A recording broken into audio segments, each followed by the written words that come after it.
So I'm also giving my speech on the situation in Ethiopia.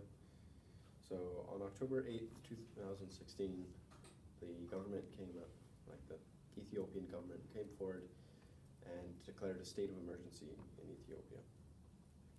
And after protests and violence ensued by the, how do you say it? Oromo? Oh, Oromo, yeah. Yeah, okay. Ensued in the Oromo and Amhara regions. So this is the first time in 25 years that there's been a state of emergency in Ethiopia, which is a pretty big deal. So the Oromo, which is the biggest ethnic group in Ethiopia, as well as the Amhara, which is the second biggest group, they both declared anti-government demonstrations. Now this all started over land rights, but this gradually broadened into political, economical, and cultural rights as well. Now on October 2nd, the government tried to break up these debates, I guess, by using rubber bullets and tear gas, but it ended up in a stampede, which ultimately killed 55 people. And since then, over 500 people have been killed by security forces.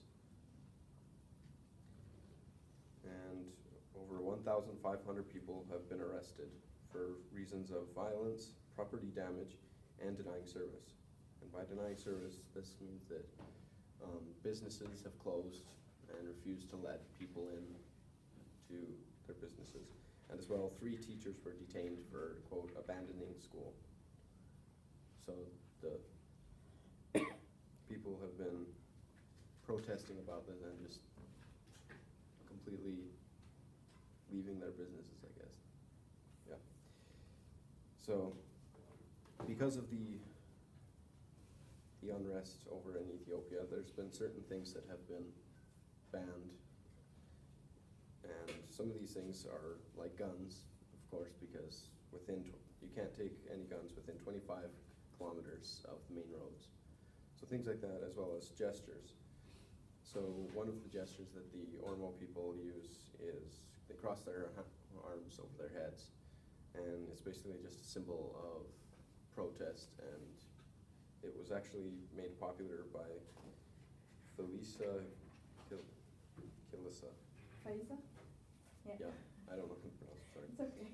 Either way, she was a marathon runner for the Olympics in Rio, and when she crossed the finish line, she made that gesture, I guess, and it just stuck. And now in Ethiopia, they're not allowed to be able to do that gesture as it's a form of protest. So now they've got things like that, which is pretty understandable, but at the same time, there are things that I think I would find rather difficult if here in Alberta we were placed under a state of emergency. And that's things like social media. People over there, they're not allowed to use Facebook or Twitter. And as well, they're not allowed to use broadcast media in some extents. They're not allowed to look at the channels ESAT and OMN, because apparently the government has come forward saying that they are, quote, belonging to terrorist organizations. So there's things like that, as well as there's a curfew on Ethiopia. They are not allowed to be out from 6 p.m.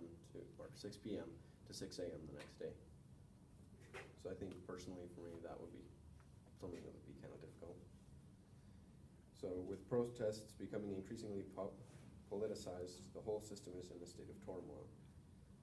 Because they look at it and they say that the more strikes that there are, the more protesting there is, the bigger problem it is for the economy. Because when investors and donors will start to see Ethiopia as a riskier destination, and that will definitely drain their funding. So, as well, the announcement for the state of emergency could lead to more restrictions on rights and freedoms, which would make the people a lot more angry at the government.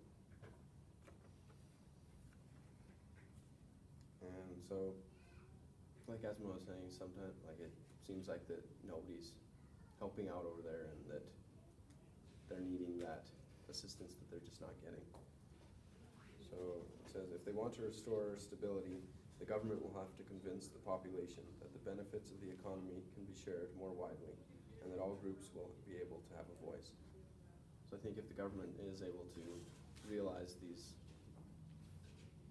things, that they're going to be able to have a more peaceful community there. But unless they're willing to do that, then I guess they're just going to be stuck with the state of emergency that they're in.